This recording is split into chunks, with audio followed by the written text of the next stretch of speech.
Hey, good morning guys. Welcome back to the channel. Jared at 3C's Recreation. Today we have a 2023 Beta 350RR. This is the standard 4-stroke model. And this customer is having us install the Rekluse Radius CX clutch in his bike this morning. Here is the Beta part number, if I can get my gimbal to turn. If you're looking to grab one of these, you can go right to betausa.com, and if you select 3C's as your dealer, we get credit for the sale, which helps out a lot. So enough of a sales pitch, but we're going to give you a full install on this clutch. And so I just opened the box. They give you inside of here some warning sheets, of course, like things to read through. Pretty detailed. They do a good job with it. They also give you like a parts list, and I recommend keeping this. So if down the road you ever need to replace parts, this is nice to have. Another warning sheet here. And then the last thing is just the owner's manual or install manual. So pretty thorough, and it's easy to kind of follow along with, but I will give you a video representation of it this morning. And let's get to it here. So some bubble wrap. Here is the clutch cover itself. It's a new Rekluse. They give you a pretty cool looking cover, I think. And then inside of here is the actual friction. This is like your EXP disc. This is what's kind of doing all the magic for you guys, this big thick one. They give you a new inner basket, new pressure plate, and then new steels and new friction discs that match their inner plate there. So I've already separated these, and these have been soaking for like 5 or 6 minutes now. They want them to soak for a while, so I dumped a bunch of gear oil in there. We just run the Motul trans oil. You can, whatever you normally put in the gearbox side, feel free to use that. But they've been soaking. I kind of massaged them around so that way oil is getting to all the different pieces in there. And we have the new springs that are going to match into their cover. And at the end of this, so we're going to do this side first. We're going to install the clutch side. On the other side of the bike in a minute, we have to do the slave cylinder. And this is where all the adjustment is. And the adjustment is your Freeplay. So that's what this little band is for. After we install everything, we have to set the Freeplay. Basically what that means is when it's in neutral and you rev it up to like 5,000 RPMs, the clutch lever needs to snap in a little bit on its own to make sure it's right. So the first thing that I'm going to do, and I'm not going to show it on the film, is I'm going to remove this skid plate. We have a bolt in the front, a bolt in the bottom. This is the OEM skid plate. We'll get that out of the way. We're going to drain the oil on this one, so I got the drain pan here. In their manual, they say that you can tip the bike on its side, keep the oil in there, and do the job. But I don't know why you would spend over $1,000 on the clutch and not change like $10 worth of oil. So we're going to change the oil for the customer. And then this is really close to clearing as it sits. I mean, it does. But I'm going to pop this spring, which we need to pop the spring anyway. And then we're going to like pull this down and hold it. So skid plate, oil, and I'm going to hold this down, and then we'll come back to it. All right, so we have the oil drained, and I'm going to go ahead and start taking the stock cover off the clutch here. It's just going to be 5 screws, and they might be different lengths, so just keep track of these as far as which hole they came out of.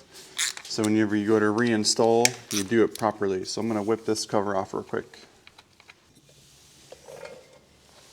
With the stock clutch cover off, it now exposes the inner clutch here. This is that diaphragm clutch. We're going to take these 6 screws out that are holding this clutch pack in here. So I'm taking that last screw out, and you can kind of see things are kind of flopping around, and that's okay. So what we're going to do now, I'm going to take it off in pieces just to show you guys. So you can see it was originally in the middle hole there. It's got like the wear on it. Sorry if the camera won't focus on that, not sure why. Anyway, we're not reusing this, so this is going to go down. I just kind of used the stock clutch cover, and it's on the ground, you can't see it. The diaphragm spring plate, we're going to put that face down. This is going to be our outer pressure plate, so this is going to go face down as well. Now we are going to reuse this throwout bearing, and the oil's kind of had it suctioned in there, so we are going to reuse this. So I'm going to hold this off on the side. I'm going to put this face down, and then we need to take the whole clutch pack out. So I'm going to slide, usually because it's got oil on it, a lot of these are going to come out together, and I'm going to keep them in order. Again, I'm just going to put them face down, and I'm doing this just to make sure we understand the order of operation. Again, we're not using any of this, but I like to keep it right how it came out. And I'm going to grab a pick tool so I can get these last couple out of here. With the clutch pack removed, we got to get this center nut out, and there's locking tabs on either side. I'm just going to use a punch with a hammer to spread the wings of that locking nut back out.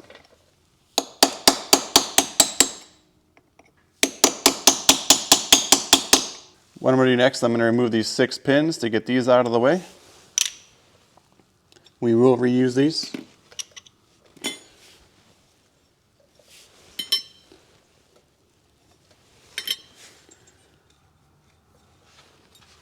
Next thing we have to do is remove the center nut on the clutch basket. Normally I use this beta tool and it holds on the inside. I'm not sure how it's going to work right now for me because there's nothing on the inside of there. I'm going to hold it away from the case. Not sure if it'll hold, but our rattle gun doesn't need a lot. So I'm just going to hold it with a rag and see what we can come up with.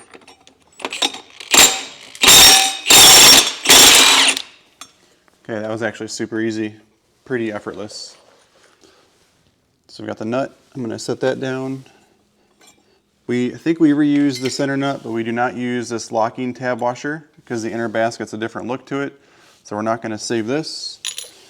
And we're not going to reuse their center basket. So here, I'm going to pull this off and show you. Be very careful. Okay, ours stayed on like I want it to. So sometimes this washer will stick to the back side of this because of the oil and it'll come off. But we definitely need that to stay on there. So that's pretty much all the disassembly, and we're gonna grab the Rekluse pieces and start putting this back together. Real quick, I also wanna mention we need to get this rod out of here too, the push rod. This needs to come out. So I'm gonna lay this on the side down here. I now have Rekluse's inner basket. It's ready to go back on. You can see the splines in there. So they're gonna line up right on the center shaft here. I'm gonna kind of slide it in, hold the center shaft still, kind of wiggle this around a little, find out where it wants to be. This one's actually a little snugger than normal, so usually they kind of slide right on. There we go. So this one's definitely tighter than I'm used to, but it's going on. And it's now all the way on, and it spins freely. This is Rekluse's tabbed washer, and I wish my camera would focus a little better, but you can see the 2 downward pins. Those are going to go in because there's special holes right for those. We're going to make sure that sits right in there. I'm going to grab some Loctite and we'll put our jam nut or our nut back on.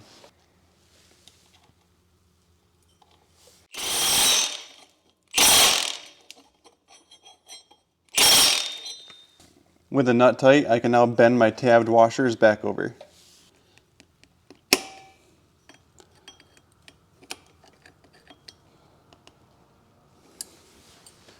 Just comparing the throwout rods, they are almost identical. I'm not sure there is any difference, but because Rekluse gave us the new one, I'm going to install it. I thought maybe the head of it was a different size. I don't think that's the case, so we're just going to go ahead and install the new one because they gave it to us. We're going to push it straight in. The next thing we'll do is reinstall our 6 pins that came out of the stock basket, but we're going to put them back in the new basket here. They are definitely a snug fit. Make sure they're pushed in all the way. They are still kind of oily, so if you're wondering if I'm putting them in dry, they're not. I got plenty of oil on these little things.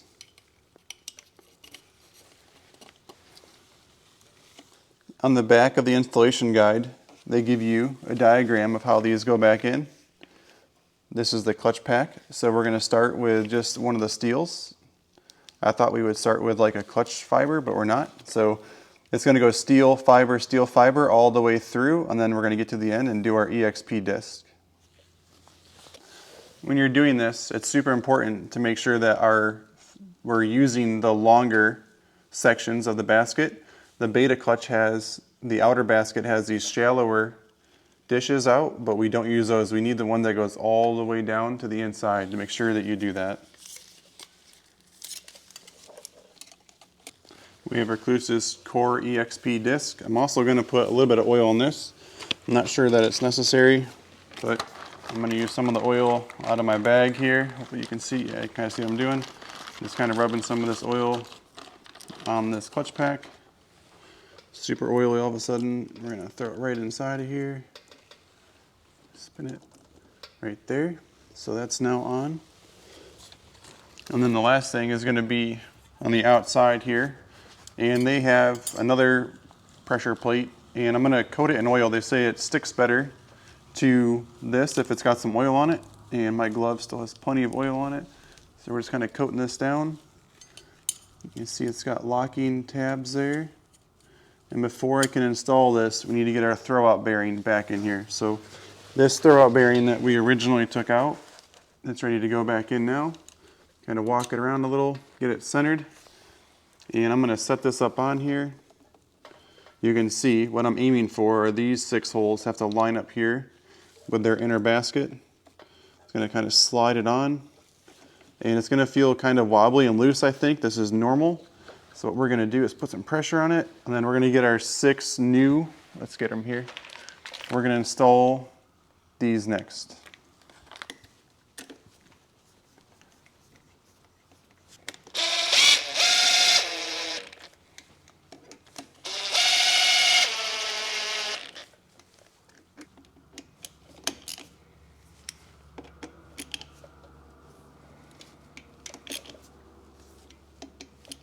The last thing we have to do on this side is reinstall our clutch cover. And what I like to do is, this bike's pretty clean, but you just want to take and make sure that your gasket doesn't have any dirt on the back side of it. You can kind of see a little bit there. So I'm just going to take a paper towel and clean along the outside edge. Make sure that O-ring still looks good. Again, this bike has maybe 3 hours on it, so it's pretty much brand new. And just keep in mind that there were different length bolts whenever they were taken out. These are pretty obvious because they're like, there's 2 sizes and they're quite a bit different. So we're going to reinstall these bolts, and then we're going to turn the bike around and do the other side.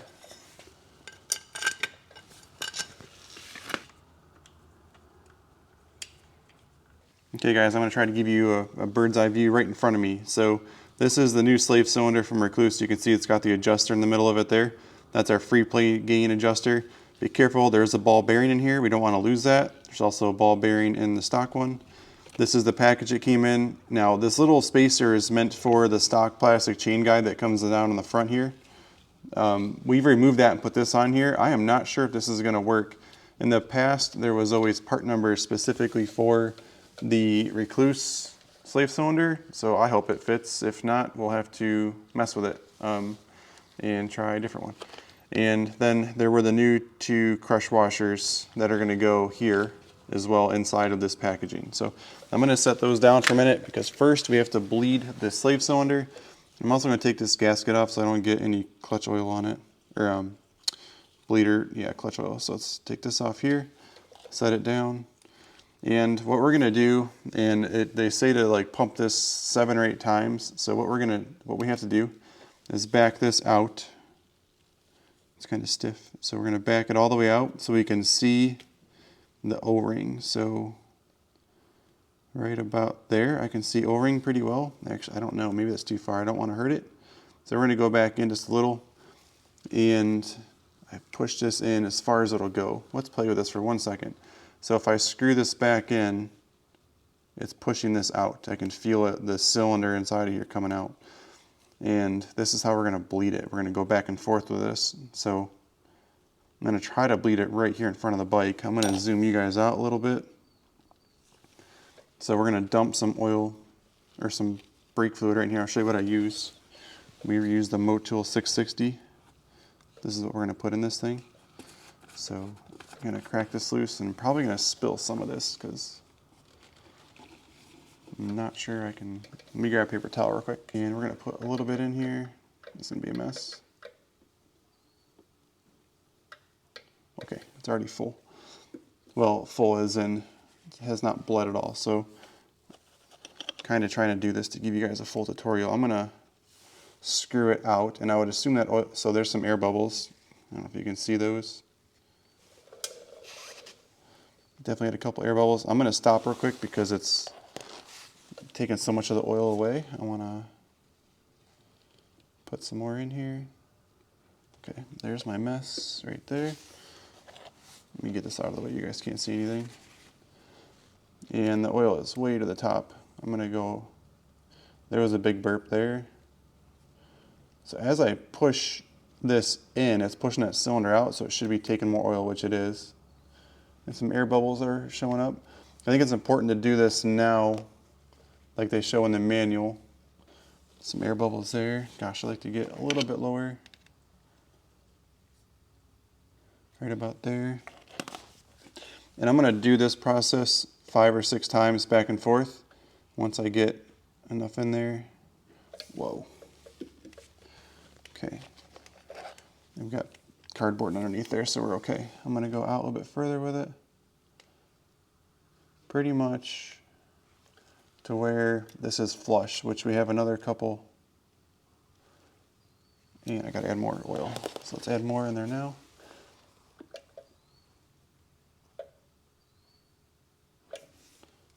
Okay. So I'm going to play with this for a minute. I'm going to go back and forth. I don't want to bore you guys with this, but we're going to go back and forth with it. Yeah, look at those air bubbles coming out. So now I'm going to screw it out and push in with my thumb. Can't go too far with it though, because I'm going to lose all my oil on the top here. There we go. Get those bubbles out of the way. So now as far as I want to go with it. So now I'm going to set this down carefully. Not sure where. I'm going to set it down so this doesn't dump any of the oil out, so I can take this one off and put this one on. So before I take the stock slave cylinder off, I want to crack this loose up on top, this banjo bolt, because once it's off, it's really hard to hold that still and do it. So I'm just going to set this down here. Yeah, it's going to take this and just kind of tap it. I'm not trying to take it all the way loose. So, you know, now that it's cracked loose, I'll be able to spin it freely, but I don't want to lose the oil. As long as your cap on the handlebars up on top there is still on, and not allowing the fluid to come out, we shouldn't lose a ton doing this process. And because our slave cylinder is already bled over here, it's going to be okay. So I'm going to take this off the bike now.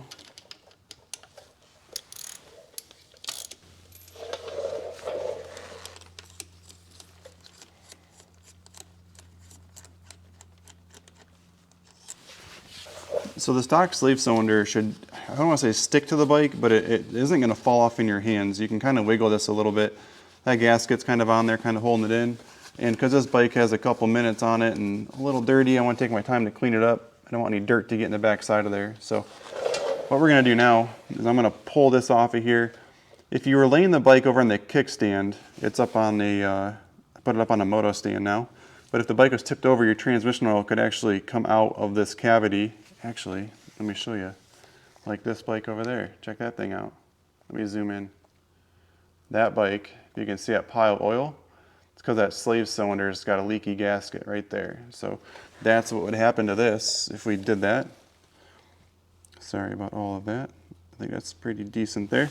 So what I'm going to do, I'm going to pull that off. I'm going to spin this loose, hold that line, and do this. It is super recommended to have a second person when doing this. But it's only 8:30 this morning and I don't want to wait for somebody else to show up. So I'm going to pop this off of here. And a lot of the times these stock gaskets are still okay, which is nice. You have a spare now. Set that down. Oh, you know what we need to do? Let's cut this zip tie. And this zip tie is going to give us way more room here. And I kind of wish I would have done this before because he's got some dirt in there. Zip tie is cut. I'm going to take my time to kind of pull this away. And we're going to clean this out inside of here. So we're good there. Let me just take a paper towel. I like to make sure everything is perfect in there. All right, so that's all pulled away. You can see that push rod in there that we installed on the other side. Oop, that's our push rod. And when you pull the clutch, that's what's getting pushed in on the other side. So, and let's keep in mind how this banjo bolt looks right now. So I've done a bunch of these. We want the banjo bolt to be a little bit further in than center on this thing when it goes back together. So to be honest, I'm probably not going to use those new crush washers. They're not needed. I've done so many of these. This bike only has a couple hours on it. So I'm going to tip this like this. And this is kind of where I'm going to zoom you guys out even more. I'm going to try to do this pretty quick so I don't lose much fluid. So I'm going to spin it. I got to crack it loose more first. And I'm just going to whip this off. So, and the stock slave cylinder, I'm just going to set it on the cardboard underneath the bike. And banjo bolts are all good. You can see we're not losing a ton of fluid. A couple drips there. Get this right back up in. Hopefully the camera's doing a decent job here. It's a little bit further past center, like I said. Grab our 13 mil. I'm not gonna kill it yet. I just want to get it so it's stopping the bleeding with the clutch fluid. Okay, so that's tight enough for now for me to put this back on here. My biggest challenge, I think, is gonna see if the beta clutch slave cylinder guard actually fits this piece. So I'm gonna set that in there. Oh, this bleeder screw is loose, which is not helping things. So yeah, it's loose. Let me grab, I think this is an 8, which is convenient that I have one right here. Just gonna snug that just a little bit. We gotta play with that in a minute, but I don't wanna lose our fluid out of there. So I'm gonna see real quick if the stock slave cylinder guard fits this thing.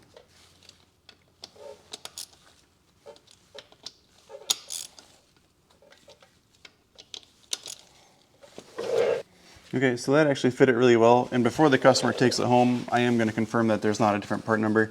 But just for the sake of holding everything still and finishing the videoing job here, I'm going to keep rolling along here. So I will grab a zip tie in a minute. But first, I want to make sure that I'm happy with that brake line, or not brake line, clutch line.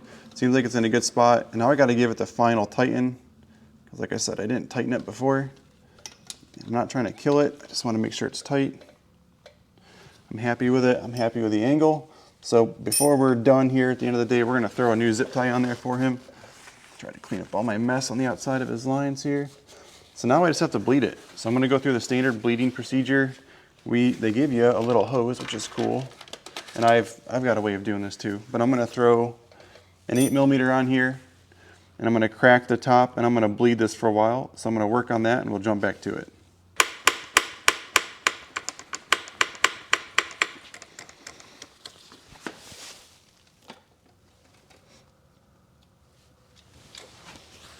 Okay guys, we are at the last point of this video. We just bled our clutch. I'm pretty happy with it.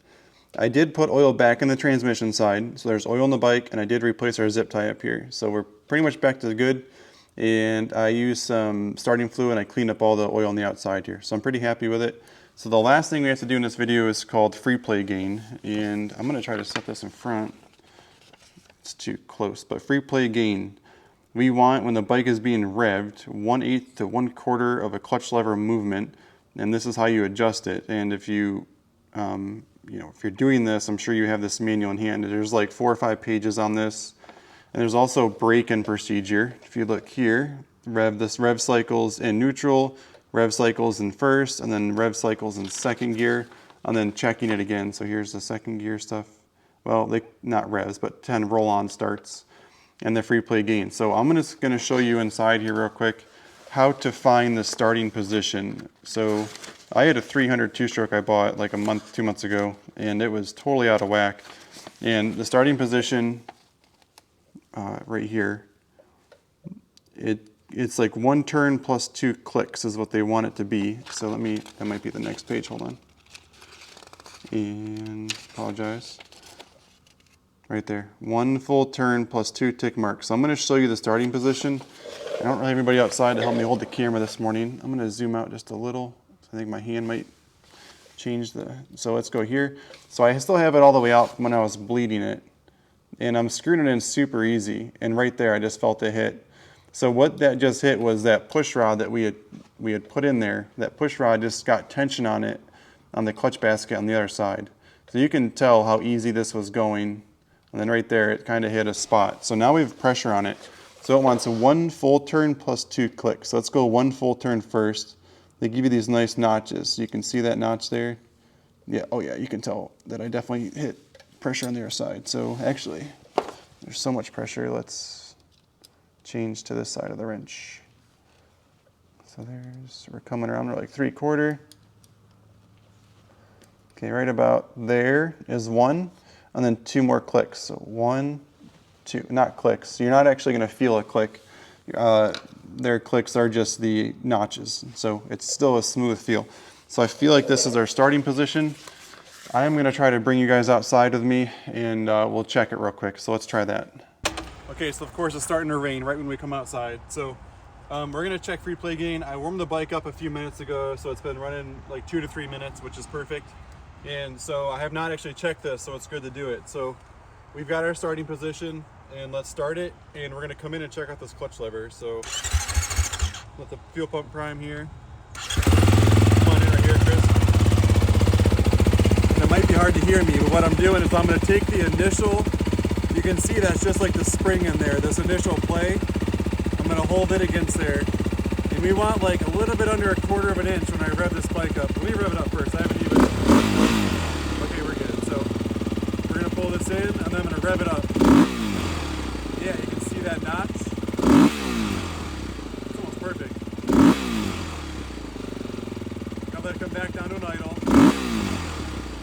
So if there wasn't enough there, we would screw this out. If there was too much free play gain, we would screw it in. So what I'm gonna do now is I'm gonna go ride this thing, break it in. I'm gonna do those braking procedures, and then I'm gonna go ahead and wrap it up. So thank you guys for watching. I hope you enjoyed the video. Consider subscribing to our channel, and we'll see you soon. Okay, so I thought maybe I should show you why you would buy a Rekluse clutch. Like, we haven't even moved it yet, so let's do that. So I guess if you're this far into the video, you know why you're buying it, but let's start the bike here. And then in theory, and I haven't done it yet, I can click this down into neutral or down into first, and the bike didn't move. So if you're in a rocky trail or whatever, this is gonna help you out. So let's see. That's pretty perfect. So that's the benefit of a Rekluse, is I can take off, I can stop without actually using the clutch. So that was a really simple demo. If you want more, I'm sure there's more videos on YouTube. But all right, guys, thanks for watching.